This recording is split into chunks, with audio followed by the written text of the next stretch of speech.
Bismillahirrahmanirrahim. Alhamdulillahirabbil alamin wassalatu wassalamu ala asyrafil anbiya'i wal mursalin wa ala alihi wa sahbihi ajma'in. Subhanaka la ilma lana illa ma 'allamtana innaka antal alimul hakim. Rabbi shrah li sadri wa yassir li amri wahlul 'uqdatam min lisani yafqahu qawli. Amma ba'd. Alhamdulillah ala ni'matil Islam, alhamdulillah ala ni'matil iman wa kafa biha min ni'mah. Alhamdulillah, segala puji bagi Allah Subhanahu wa taala yang mengumpulkan kita, mendudukkan kita, menakdirkan kita untuk menjadi hamba-hamba yang selalu dan selalu dihadirkan di majelis-majelis yang di situ nyebut-nyebut tentang Allah, nyebut-nyebut tentang Rasulullah, nyebut-nyebut tentang orang-orang mulia, baca kitabnya seseorang yang sangat mulia, yaitu Abi Hamid Al-Imam Hujjatul Islam Abi Hamid Muhammad bin Muhammad Al-Ghazali, seseorang yang dikenal dengan nama hujjahnya umat Islam, atau apapun sesuatu yang berkecamuk di dalam umat atau masalah-masalah yang rumit-rumit itu, kalau kita kembali kepada kitab-kitabnya Imam Ghazali mesti udah, mesti selesai. Kitabnya beliau yang paling terkenal adalah kitab Al-Ihya Ulumuddin. Kitab yang kita baca ini, Bidayatul Hidayah, ini adalah cuplikan-cuplikan kecilnya Ihya. Jadi dibilang gitu pembuka makanan pembukanya sebelum kita masuk ke kitab Ihya Ulumuddin. Jadi yang dibahas di sini adalah tentang ketaatan kepada Allah Taala. Jadi Bidayatul Hidayah itu dibagi menjadi dua kisim besar, dibagi menjadi dua bab besar. Bab yang pertama adalah tentang ketaatan, tentang ketaatan kepada Allah Taala. Gimana caranya ngisi waktu antara pagi sampai siang sampai sore sampai malam sampai mau tidur, bangun tidur, habis itu adabnya sholat subuh dan lain sebagainya. Yang kita bahas sekarang adalah bab yang terakhir, yaitu babnya puasa. Tapi nanti separuh terakhirnya adalah fitarkil ma'asi, tentang meninggalkan segala macam maksiat. Gimana caranya kita bebas dari maksiat ini, maksiat dohiran wa batinan, maksiat dohir ataupun juga batin. Ibadahnya pun juga begitu. Ibadah itu ada yang namanya dohirul ibadah, ada yang namanya batinul ibadah. Ada yang namanya ibadah itu sendiri, tapi di samping itu juga ada yang namanya rohnya ibadah. Karena seringkali orang ibadah itu yumek dohirin toh, tapi rohnya itu nggak dapat. Kayak kita sholat, mulai Allahu Akbar, kita harusnya dituntut sama Nabi Muhammad SAW. Allah Taala menerima dari sholatnya hamba itu ma'akala fiha, yang berakal di dalamnya, sing eling, yang ingat. Ketika kalau kita sholat itu kita ingat kita lagi sholat, itu kita ingat kita ada di hadapan siapa. Kita ada di hadapan siapa, kita lagi ngapain, kita lagi minta apa aja, kita sedang bermunajat apa aja kepada Allah Subhanahu wa taala. Nah, ini kalau bisa menggabungkan antara keduanya, ibadah dohir sekaligus digabungkan dengan ibadah batin, maka disitulah terdapat yang namanya kesempurnaan. Tapi kebanyakan dari kita sik dohirin tok, ketoke sholat, pikirannya tinggi, ketoke zakat, tapi yang diinginkan dari zakat itu sesuatu yang lainnya. Ketoke haji, ketoke umroh, tapi makna dari haji ataupun umroh itu sendiri masih sangat jauh dari apa yang diajarkan oleh Nabi Muhammad SAW. Jadi yang pertama, tapi tetap nggak bisa ditinggalkan. Syariat ini nggak bisa ditinggalkan. Jadi landasan utamanya seseorang itu ya paksaan, landasan utamanya seseorang itu ya kewajiban. Landasan pertama seseorang itu beribadah secara dohir dulu. Kalau dohirnya sudah bagus, benar, rapi, setelah itu baru di walaupun juga bisa dilakukan secara beriringan. Jadi ibadah dohirnya ditenani sambil membenahi apa yang ada di dalam hati kita. Tapi karena kalau amaliyah hati itu nggak ada puncaknya, nggak enak entah ini nanti kita sudah kayak gini ngerasa lagi kurang, nambah lagi ngerasa lagi kurang, terus begitu sampai kepada kematian. Nggih, sampai hatta atakal yakin, sampai datang kepadamu sesuatu yang yakin. Apa itu sesuatu yang yakin? Mati. Nggih. Di dunia ini enggak ada sesuatu yang sampai ke tingkat yakin itu kecuali kematian. Nggih. Kalau sesuatu yang lainnya bisa iya, bisa enggak. Bisa dilakoni, bisa enggak dilakoni. Bisa terjadi, bisa enggak terjadi. Tapi mati enggak mungkin enggak. Nggih. Jadi hatta atakal yakin. Sampai kapan ini ya Allah? Ibadah ini sampai kapan? Sampai mati. Nggih. Usaha ini sampai kapan? Sampai mati. Belajar ini sampai kapan? Sampai mati. Nggih. Jadi enggak ada ujungnya. Bahkan ujung itu kita pangkas dari dalam kehidupan kita. Nggih. Jadi kapan sampai kapan ini? Kesel poso sampai kapan? Enggak ada habisnya. Sampai nafas kita habis. Nggih. Berarti akhirnya apa? Seseorang setiap kali melakukan ibadah puasa, dia akan selalu ada di rasa yang sama. Nggih, iki ya, puasa, sekarang puasa. Ya Allah, tahun depan insyaallah puasa lagi. Nggih, nanti tahun depan dapat puasa, nanti ya Allah puasa lagi tahun depan. Salat kayak gitu. Hari ini kita salat duhur. Nggih toh? Sampun salat duhur sedaya to niki. Nggih. Tadi kita salat duhur. Ketika kita salat duhur, kita di dalam pikiran kita besok duhuran neh. Oke. Nanti kita salat asar. Setelah salat asar, besok salat asar neh. Begitu seterusnya. Makanya orang Islam itu mati di usia berapapun. Orang Islam, orang iman mati di usia berapapun, mereka itu ada di dalam kebaikan. Kenapa kok selalu ada di dalam kebaikan? Meskipun jatah sholatnya ini, kalau anak misalkan usia 14 tahun meninggal atau 15 tahun meninggal, 20 tahun meninggal, otomatis kan sholat yang dilakukan, ketemunya dia sama waktu sholat ini kan gak sama yang meninggal usia 60 tahun atau 70 tahun atau 80 tahun, kan gak bisa sama, jatah sholatnya kan gak bisa sama. Tapi di akhirat nanti digolongkan di golongan yang sama, golongannya orang Islam, golongannya orang iman, golongannya orang ahli sholat. Kenapa kok digolongkan di golongan yang sama? Karena yang meninggal di usia muda sekalipun, kalau dia orang Islam, orang iman, akidahnya benar, syariatnya benar, dia di dalam hatinya itu punya pikiran seperti itu. Aku saiki sholat, sesok sholat nah. Aku besok sholat, besok lagi sholat lagi. Sampai kapan ini saya terus duhuran terus, asaran terus, maghriban terus, sampai kapan? Sampai mati. Sampai datang kematian itu sendiri. Makanya tetap digolongkan di golongan yang sama. Golongannya yang menjadi penyamaan di antara mereka apa? Hatinya. Makanya dikatakan Nabi Muhammad itu mengatakan anta ma'aman ahbabta. Kamu itu nanti digolongkan sama siapapun yang kamu cintai.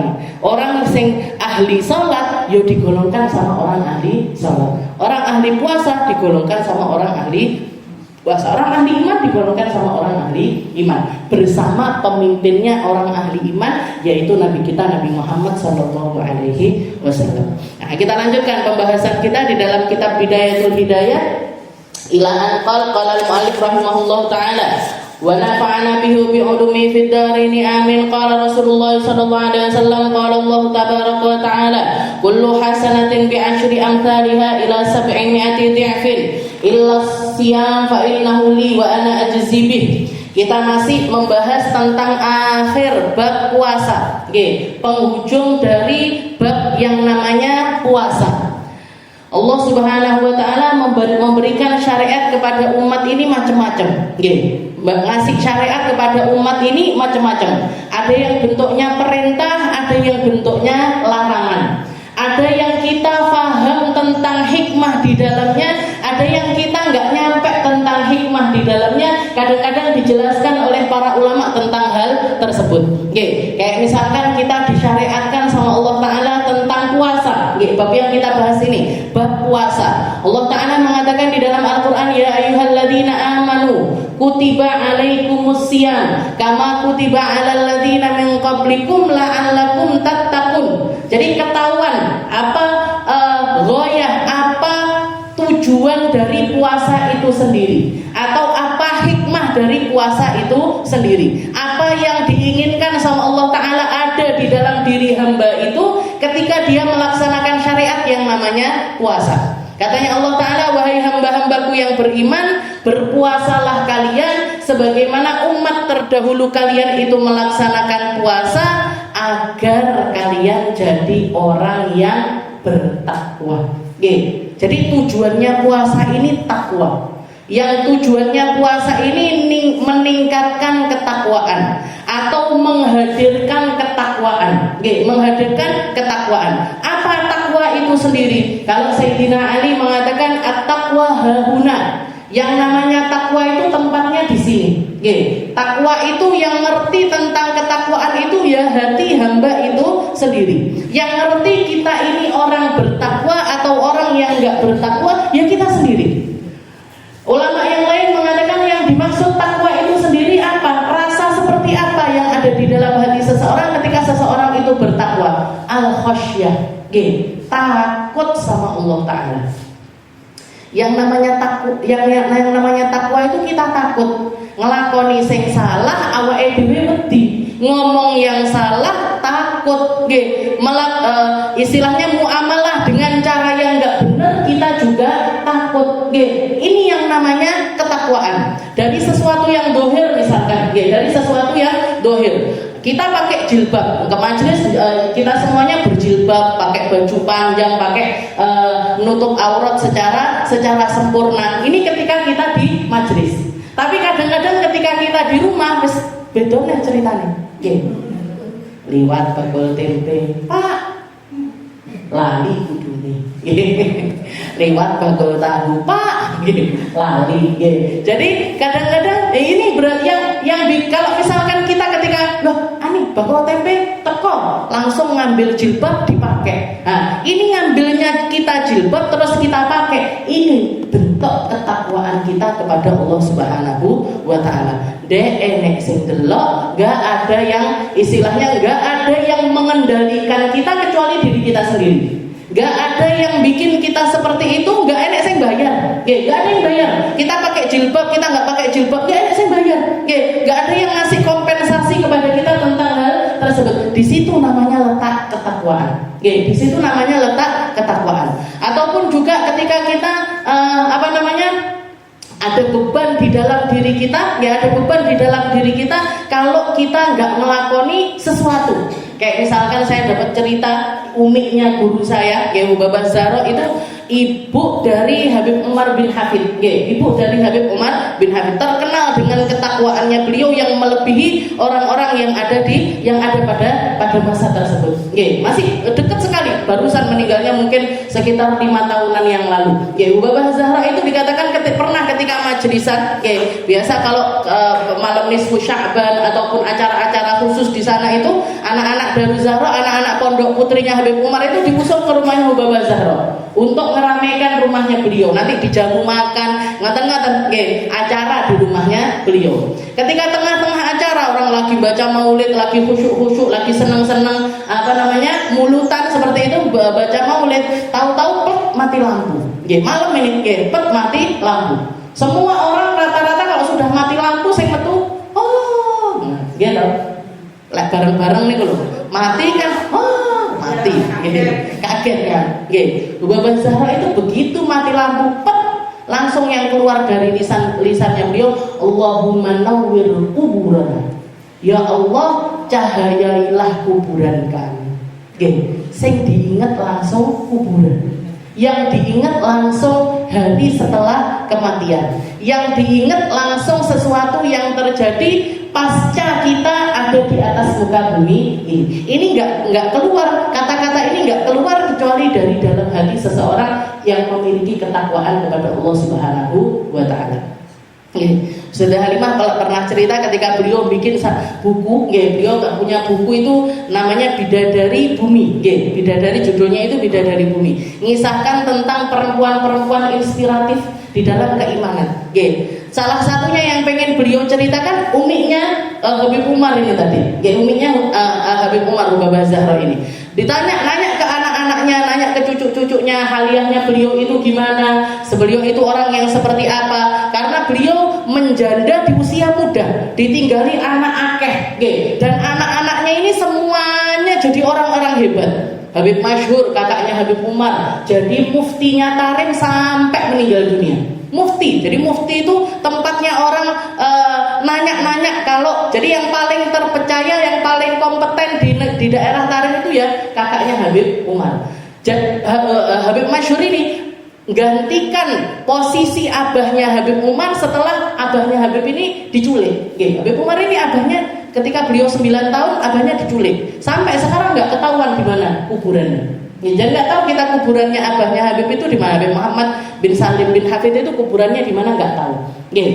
Itu jadi gantikan posisinya ayahnya, didik anak-anaknya, yo nyari duit, ya ngopeni, ngerawat dan lain sebagainya. Enggak nikah lagi beliau.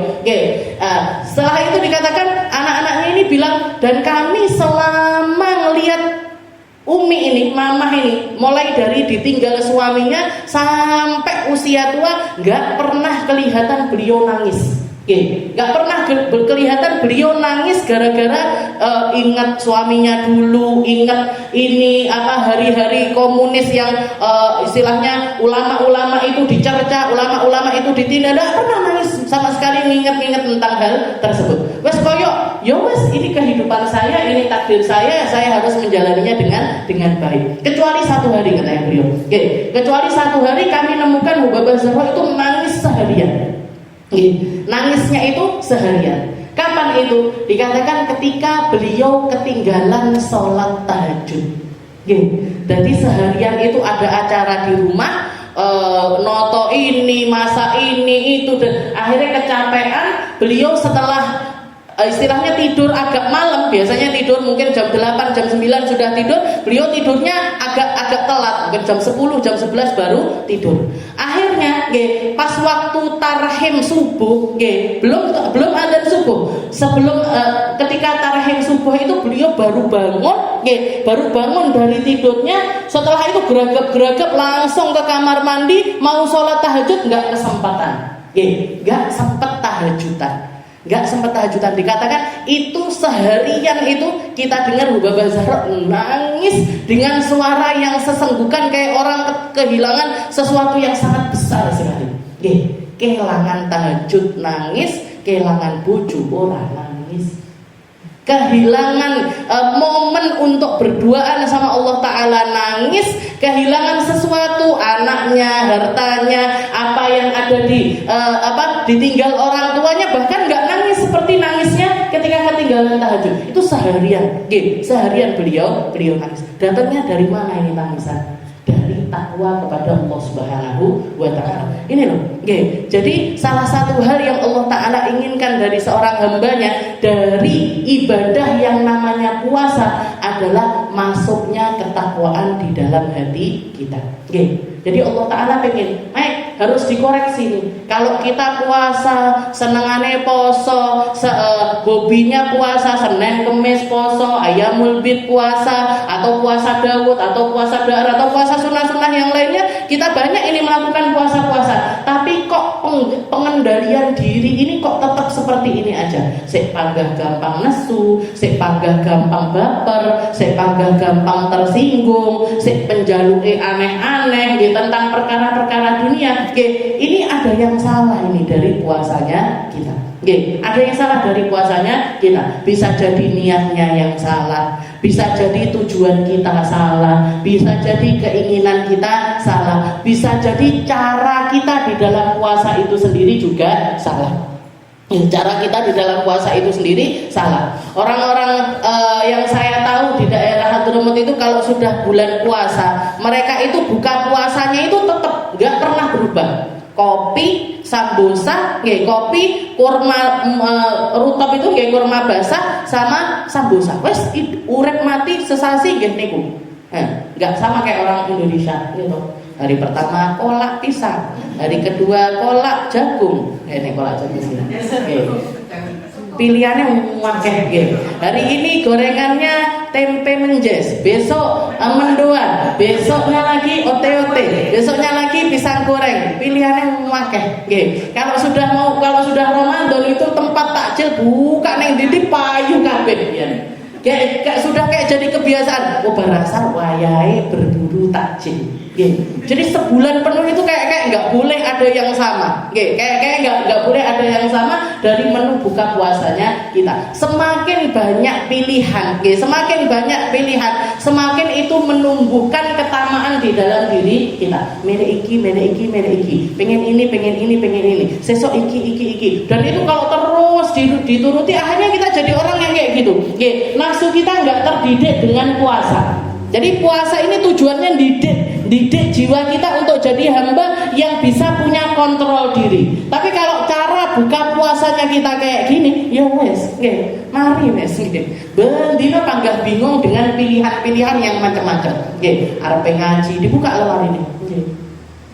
Kambingku sing ijo, apa biru, apa kuning, apa oranye, apa yang mana ini? Yang mau saya pakai hari ini. Itu pun kadang-kadang berarti loh. Kok orang duwe kelambi ya rutino iki.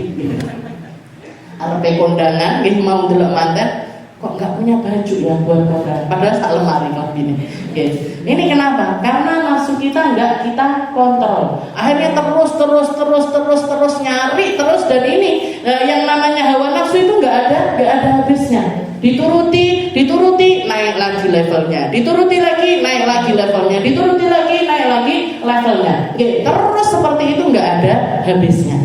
Padahal maksud dari puasa itu sendiri adalah la'allakum tattaqun, agar kamu ini jadi orang yang punya kontrol jiwa, punya pengendali, punya rem.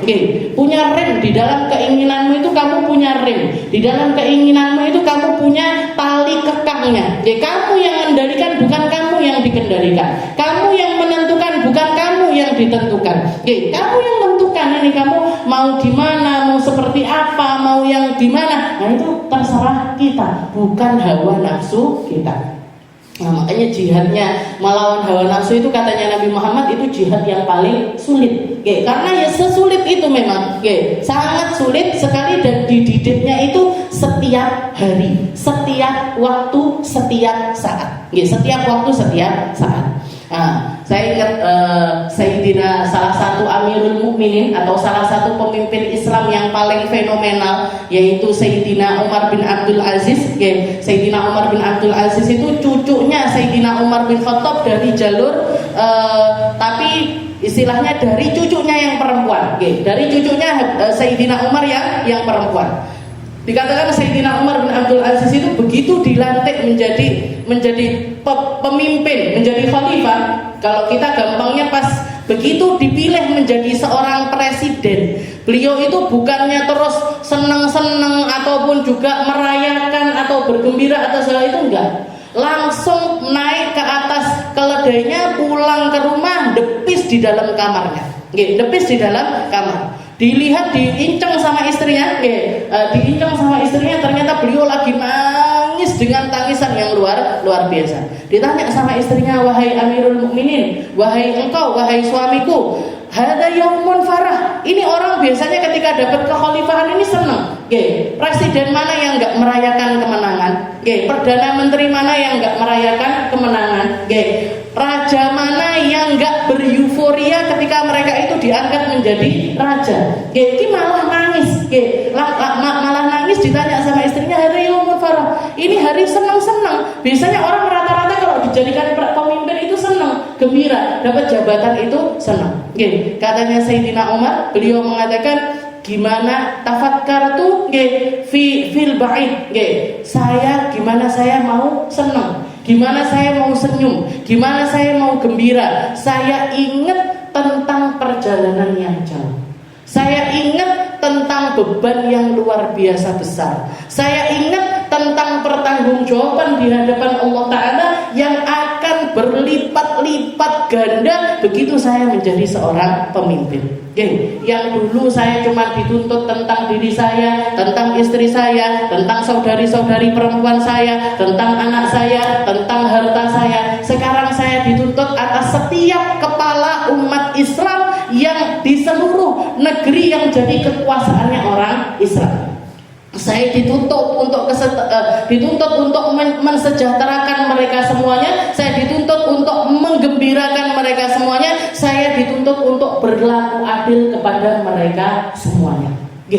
Jadi ini kriterianya orang bertakwa ini seperti ini. Dapat jabatan wadihu, dapat jabatan bukan gajiku gede nggih. Wah, saya dapat fasilitas istana negara. Wah, saya dapat fasilitas nggih penjaga-penjaga, saya dapat fasilitas makanan-makanan yang enak. Bukan itu Bu yang dipikirkan, tapi bebannya di dalam memangku segala sesuatu ini untuk mempertanggungjawabkannya di hadapan Allah Subhanahu wa taala. Makanya kalau dilihat sekarang ini kita ini bukan kekurangan orang pintar, bukan kekurangan ulama, bukan kekurangan orang bijak, bukan kekurangan orang pintar dari segi kedokteran, dari segi arsitektur dan enggak, itu kita masih banyak sekali. Nggih, sing langka dari kita itu, yang sedikit dari kita itu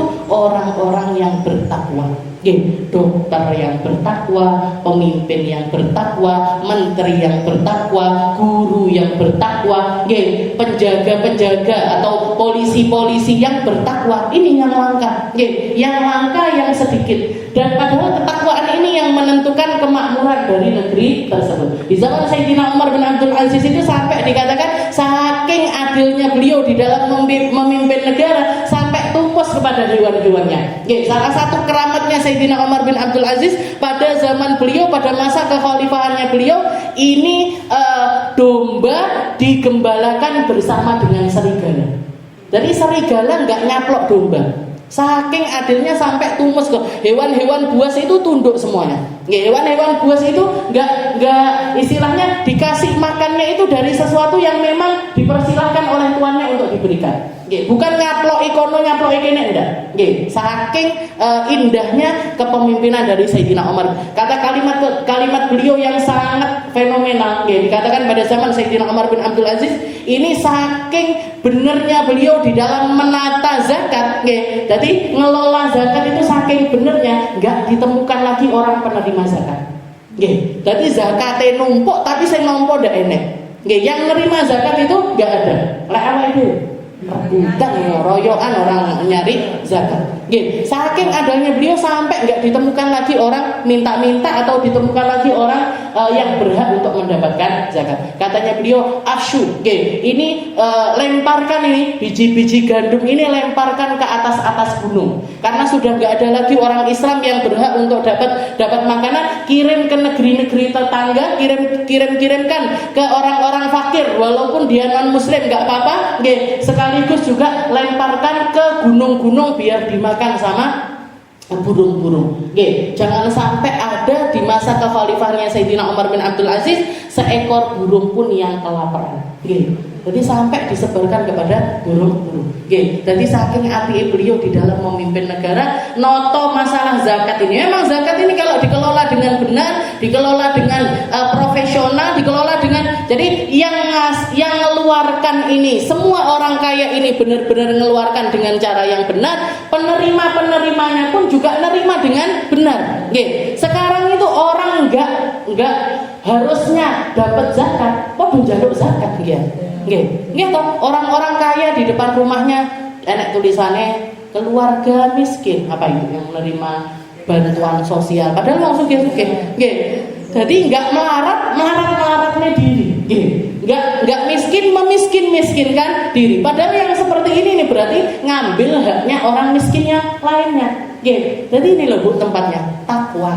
Yang jadi problem kita ini minimnya orang yang bertakwa, minimnya orang yang takut kepada Allah Subhanahu wa taala. Kita lanjutkan, katanya beliau ini Imam Ghazali mengutip salah satu hadisnya Nabi Muhammad sallallahu alaihi wasallam, qala Allah tabaraka taala kullu hasanatin bi 'ashri amsalha ila 700 dhi'fin illa siyam fa innahu li wa ana ajzi bih. Katanya beliau salah satu hadis qudsi atau perkataannya Allah taala yang dikatakan lewat lisannya Nabi Muhammad sallallahu alaihi wasallam, semua amalan baik hambanya Allah, semua amalan baik dari umatnya Nabi Muhammad SAW itu pahalanya itu bi asyri amsalha, 10 kali lipat.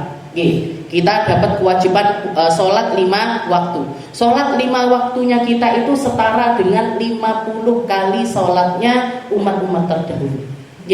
Seperti yang diceritakan di Isra Mi'raj, Nabi Muhammad itu kan pertamanya dapat kewajiban sholat 50 waktu. Setelah itu kan ketemu sama Sayyidina Nabi Musa, katanya Nabi Musa, enggak kuat umatmu melemah-lemah, umatmu kecil-kecil, umatmu ini gampang kesel, gampang linu-linu, gampang ngeluh, gampang migrain, gampang sembarang-barang pokoknya. Minta keringanan sama Allah Ta'ala, minta dikurangi 45, dikurangi lagi 40, dikurangi lagi 3, terus sampai tinggal 5. Tinggal 5 itu pun saya disuruh kenyang sama Nabi Musa. Kurangi lagi, katanya Nabi Muhammad, ini astahi min Rabbi, saya malu sama Tuhanku.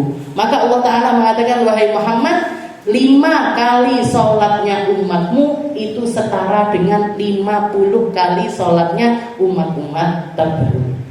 Kenapa? Karena negosiatornya adalah Nabi Muhammad Sallallahu Alaihi Wasallam. Kita ini dikasih kebaikan sebanyak ini bukan karena kitanya. Allah Ta'ala enggak delok awake dhewe. Allah Ta'ala enggak melihat siapa kita. Yang dilihat sama Allah Ta'ala, negosiatornya ini adalah Nabi Muhammad Sallallahu Alaihi Wasallam. Diringankan jadi 5 kali sholat, tapi pahalanya setara 50 kali sholat. Itu minimal. Jadi kullu hasanatin bi asyri amsalihha. Satu kebaikannya umatnya Nabi Muhammad itu minimal sama Allah Ta'ala dikasih pahala 10 kali lipat. Ila sab'imi'ati di'fin. Bahkan tapi kalau tambah baik, tambah khusyuk, tambah indah, bisa jadi satu kebaikan itu dibalas sama Allah Ta'ala dengan 700 kebaikan. Setara dengan 700 kebaikan. Semakin kita memperbaikinya, semakin kita mendapatkan kebaikan yang banyak. Ila sab'imi'ati di'fin, sampai 700 kali perkali lipatan. Illa siyam, kecuali puasa. Katanya Allah Ta'ala, kecuali pahalanya puasa. Fa innahu li wa ana ajzibih. Enggak ada yang berhak menentukan berapa banyak pahala dari puasa itu kecuali Allah Subhanahu wa Ta'ala sendiri. Kenapa? Karena kalau ibadahnya adalah puasa, fa innahu li. Kalau masalah puasa itu sudah pasti untuk aku dan aku sendiri yang akan mengganjarnya dengan kebaikan yang banyak. Gak ada limitnya, gak ada berapanya itu gak ada. Terserah Allah Ta'ala. Allah Ta'ala mau ngasih 100 kali lipat, mau ngasih 1000 kali lipat, mau ngasih 700 kali lipat, terserah kepada Allah Subhanahu wa Ta'ala. Fa innahu li. Karena kalau puasa itu tentang hubungan kita dengan Allah Ta'ala. Jadi di dalam ibadah puasa itu ada amalan yang gak bisa dirasakan kecuali orang itu memang benar-benar ada ketakwaan di dalam dirinya. Kita kalau lagi puasa itu kan tetap sholat, gitu. Sholat, wudu, Di dalam wudu ada yang namanya kumur-kumur, ada yang namanya masukkan air ke hidung. Ini ketika kita wudu pas tengah hari, misalkan pas duhur-duhur, pas panas-panas, wudu pas ngelak-ngelake, misalkan pas kumur-kumur ditelan itu kan gak enak seru. Gitu, nggak ada yang tahu kita kumur-kumur bermono ngelek banyune ini ketelen ataupun kita telen memang sengaja karena saking ngelake dene seru. Tapi kenapa kok kita itu walaupun mie air ini sudah ada di mulut, tapi kalau kita ingat saya ini soim, saya lagi puasa, nggak boleh ketelen. Bahkan kalau ketelen, kok melbu iki, nanti dikodok di hari yang lainnya. Apa yang membuat kita punya rasa yang seperti itu? Takwa. Ada muraqabatullah di situ. Ada pengawasannya Allah Ta'ala. Awakmu pak sik poso, ora oleh di ojo kumu nemen-nemen. Jangan sampai ketelen. Gak ada yang tahu. Kalaupun misalkan kita nelen, gak ada yang tahu.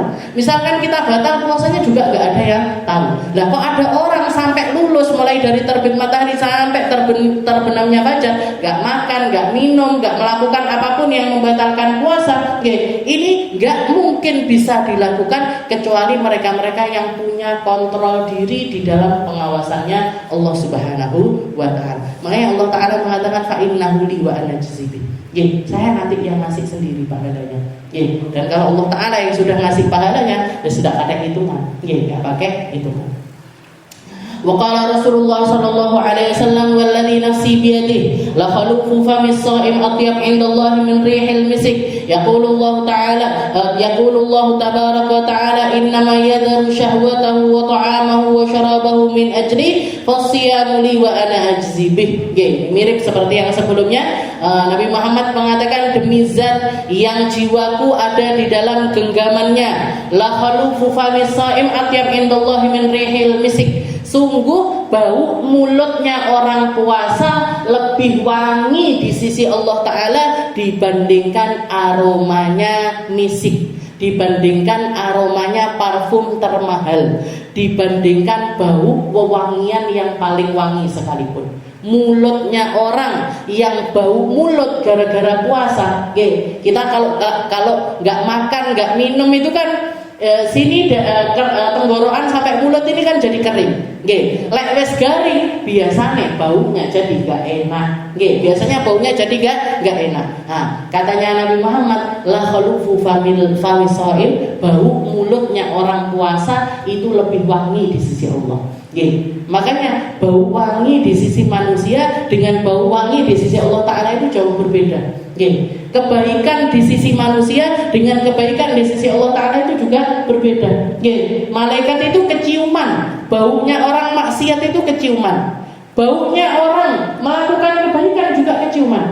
Nabi Muhammad pernah mengatakan ketika lagi duduk-duduk sama para sahabat, tahu-tahu ada bau yang menyengat. Ditanya sama para sahabat, kalian tahu nggak ini bau apa? Kalian tahu apa nggak ini bau apa? Katanya para sahabat, nggak ngerti ya Rasul. Ini bau apa? Katanya Nabi Muhammad, ini baunya orang-orang yang ngomongin orang lain.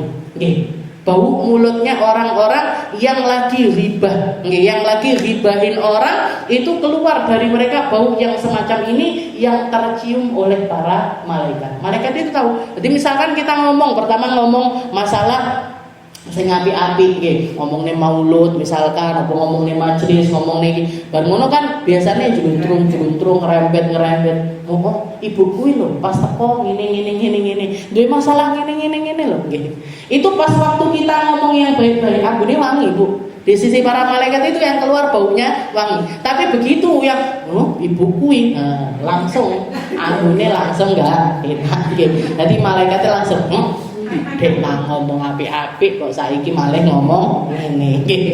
Jadi di sisi Allah Ta'ala itu jauh berbeda. Pandangannya malaikat, pandangannya ahli sama pun seperti itu. Pandangannya para penduduk langit pun seperti itu.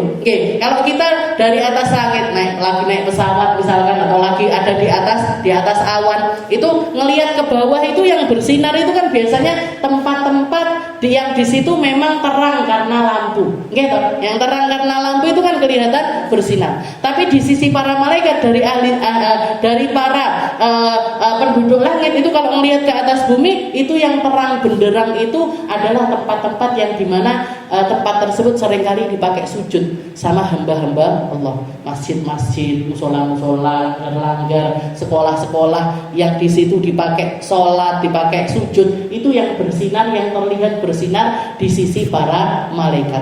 Makanya Nabi Muhammad ketika Isra Mi'raj itu naik perjalanannya itu kan nggak langsung ke Masjidil Aqsa, tapi mampir dulu. Nabi Muhammad ngelihat ke bawah. Ini ada tempat bercahaya. Diajak turun sama malaikat Jibril, suruh sholat sama malaikat Jibril di tempat tersebut. Setelah itu Nabi Muhammad nanya, tempat apa ini wahai Jibril? Tempat apa ini kok bersinar terus aku disuruh sholat di sini? Ini tempat apa? Katanya malaikat Jibril, hada Jabal Tursina. Ini adalah tempat bukit Tursina. Tempat di mana Nabi Musa bercakap-cakap langsung dengan Allah Subhanahu wa Ta'ala. Naik lagi, ngelihat lagi tempat bersinar, disuruh turun lagi, sholat lagi di situ. Tempat apa ini wahai Jibril? Ini tempat kamu hijrah nanti wahai Muhammad, yang bakalan jadi masjidmu nanti di sini. Nah, yang sekarang jadi Masjid Nabawi. Nabi Muhammad sudah sholat dulu di tempat tersebut ketika Isra Mi'raj.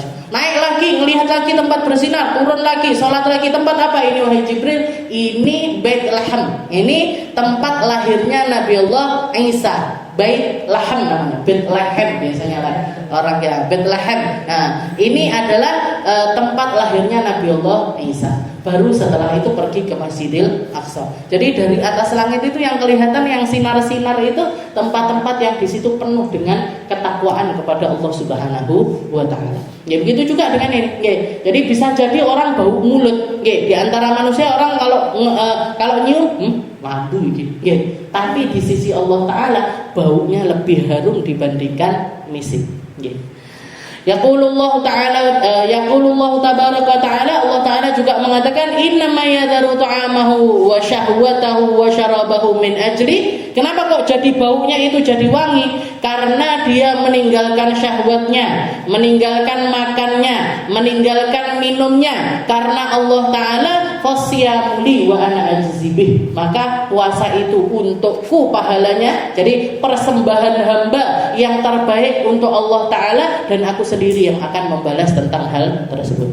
Wa qala sallallahu alaihi wasallam lil jannah bab yuqala lahu ar-rayyan la yadkhuluhu illa as-shaimun fa idza dakhaluhu ughliq. Katanya Nabi Muhammad, di surga itu ada satu pintu khusus untuk para ahli puasa, namanya babur rayyan. Nggih, babur rayyan. Rayyan itu artinya orang yang hilang dahaganya.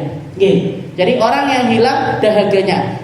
Sampai kapan ini hilang dahaganya? Selama-lamanya. Orang yang masuk dari pintu tersebut karena dia banyak berhaus-haus di dunia, maka dia gak akan pernah merasakan kehausan lagi di akhirat. Karena dia berlapar-lapar di dunia, dia gak akan merasakan kelaparan lagi di sisi Allah Subhanahu wa ta'ala. Dipersilahkan untuk masuk ke dalam pintu yang namanya Ar-Rayyan, babur rayyan. La yadkhuluhu illa shaimun. Enggak boleh masuk dari pintu itu kecuali para ahli puasa.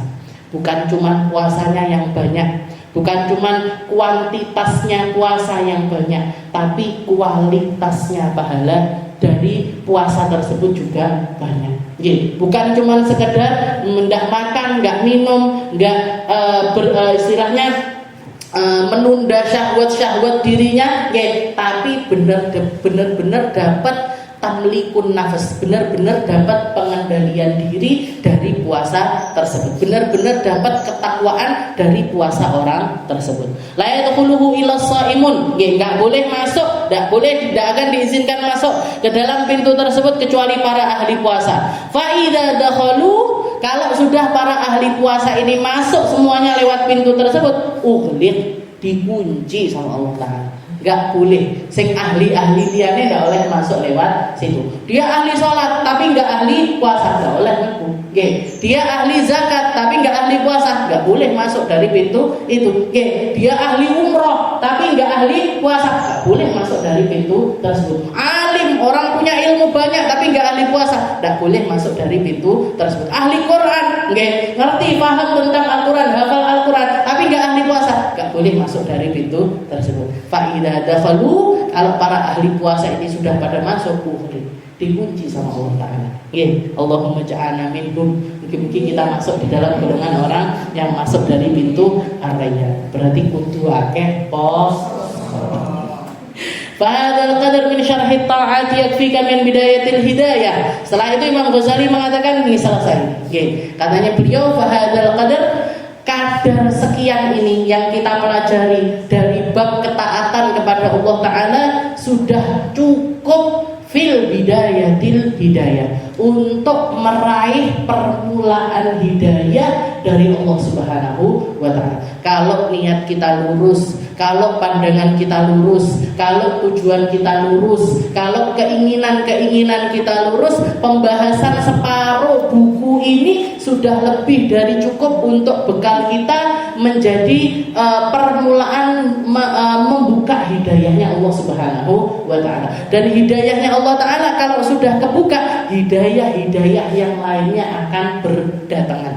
Hidayah-hidayah yang lainnya akan berdatangan dari Allah. Fahadal qadar min syarhi ta'at yakfika min bidayatil hidayah. Ini kadar ini dari syarahnya ketaatan sudah cukup bagimu fil bidayatil hidayah, di dalam permulaan hidayah. Fa idza tajta ila zakah awil hajj aw ila mazidin fi syarhi shalah was siyam fatlubhu mimma awradnahu fi kitab Ihya Ulumuddin tajidu insyaallah taala. Katanya beliau, kalau kamu butuh yang lebih dari ini di dalam penerangan masalah zakat, penerangan masalah haji, atau tambahan-tambahan dari bab-bab yang sudah kita bahas tentang babnya sholat, tentang babnya puasa, maka ambillah dari kitab saya yang bernama Ihya Ulumuddin.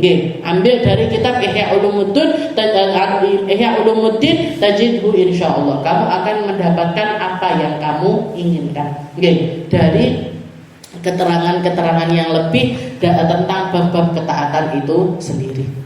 Jadi kalau ya diniati. Saya itu sebenarnya kalau ngaji Ihya Ulumuddin ini wedi dhisik.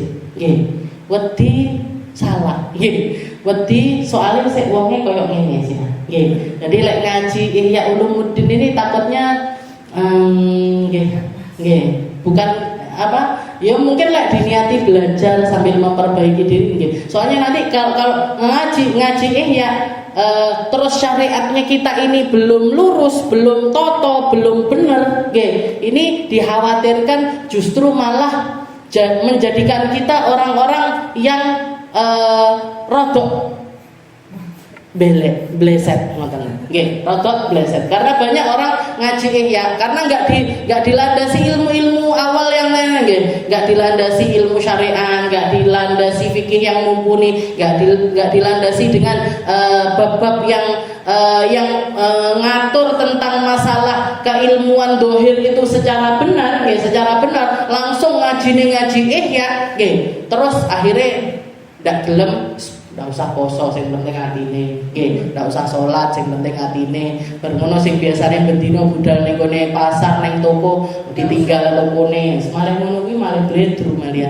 Padahal yang diinginkan sama Imam Ghazali bukan hal yang seperti itu, bukan hal yang seperti itu. Jadi orang yang makanya kata para ulama, man tafaqqaha, barang siapa yang ngaji fikih tok tapi nggak pakai ilmu tasawuf, nggak benerin apa yang ada di dalam hatinya, nggak pakai tazkiyah, maka dia akan jadi orang yang fasik. Orang fasik ini apa? Orang yang banyak salahnya, banyak ngeremehin dengan sesuatu yang sifatnya itu tentang adab, tentang akhlak, tentang kebaikan batiniah itu akhirnya hilang. Islamnya itu jadi Islamnya dia akan menjadi sesuatu yang kering. Jadi sesuatu yang kering. Sholat, rajin sholat, tapi keadaan hatinya itu bukan tentang ahli sholat. Rahmatnya tentang umat itu nggak ada. Nganggep orang sing nggak ahli sholat itu ahli neraka kabeh. Sak ngisorku kabeh aku. Sing paling ahli sholat, aku sing jamaah ndak tahu keri, ndak tahu ketinggalan, tadi imam terus ngerendahin orang-orang yang ada di sekitarnya. Ini orang fasik ini, ini orang yang melulu tentang syariat aja. Tapi orang yang mek tasawuf tok tapi nggak pakai syariat, ngaji fikih nggak terlalu ngecemes atau bahkan nggak punya basic fikih sama sekali. Karena para ulama faqat tazanda, orang itu akan jadi orang yang zindik. Zindik itu biasanya efeknya ngoten niku, ora popo ora salat, sing penting atine salat. Ora popo, ora poso, sing penting atine poso. Piye carane atine poso? Lek dhewe ndak poso. Piye carane atine salat? Lek dhewe ndak salat. Jadi pikiran-pikiran yang melenceng ke kanan, melenceng ke kiri ini enggak benar. Yang benar gimana? Wa man tafaqqah wa tasawwaf. Faqat tasaddaq. Katanya para ulama, yang antara syariatnya dengan tasawufnya ini berjalan beriringan. Tadi yang ngaji fikih, yang ngaji tasawuf, yang ngaji ilmu dohir, yang ngaji ilmu batin, yang ngaji tentang perkara yang nampak, ngaji juga tentang ngeresihi hati. Itu yang benar di dalam penerapan syariatnya Allah Subhanahu wa ta'ala. Efeknya gimana? Orang yang beriringan di dalam dua perkara ini, efeknya ini seperti apa? Amaliyah dohirnya, amaliyah batinnya itu terlihat bergabung di dalam satu kesatuan. Dan di situ akan terasa yang namanya keindahan beribadah kepada Allah Subhanahu wa taala. Jadi orangnya ini jadi orangnya lurus, di dalam syariat itu lurus, penutupan auratnya benar, sholatnya yung genah, posone, aturan-aturan itu semuanya tetap diterapkan di dalam diri orang tersebut, tapi juga enggak jaf, enggak kering, ada nggih orang Islam tapi terasa kayak saklek gitu, ini ndak oleh ngono bid'ah, ini salah, ini kabeh wong koyok-koyok salah, tapi orang yang beriringan di dalam dua perkara ini terasa indah di dalam muamalahnya kepada Allah Subhanahu wa taala. Kita melihat keindahan di dalam sholat mereka, kita melihat keindahan di dalam akhlak mereka, kita melihat kebaikan tutur katanya, cara muamalahnya sama orang akan terasa indah tanpa mengurangi ibadah syariatnya mereka. Jadi aturannya Allah Ta'ala tetap dipegangi secara benar, setelah itu dihiasi dengan tasawuf ini yang menjadi satu kesatuan. Faqat tasaddaq. Makanya lu ndak pede ngaji ihya tapi nggak ngaji fikih. Jadi kalau misalkan kita ngaji ihya pun, misalkan ditakdirkan untuk menambahi dari Bidayatul Hidayah ini masuk ke Ihya Ulumuddin, sebaiknya sebelum ngaji Ihya ditambahi lagi sama ngaji fikih. Tadi lurus, bareng, jalan berbarengan. Ya mungkin ditakdirkan sama Allah Taala.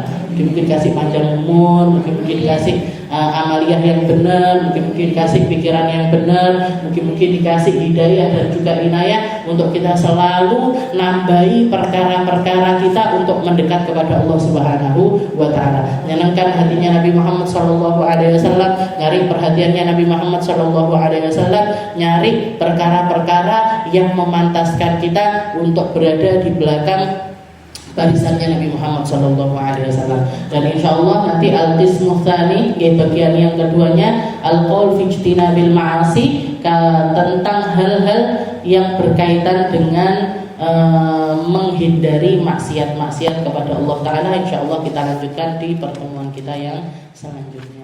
Wallahu a'lam bishawab.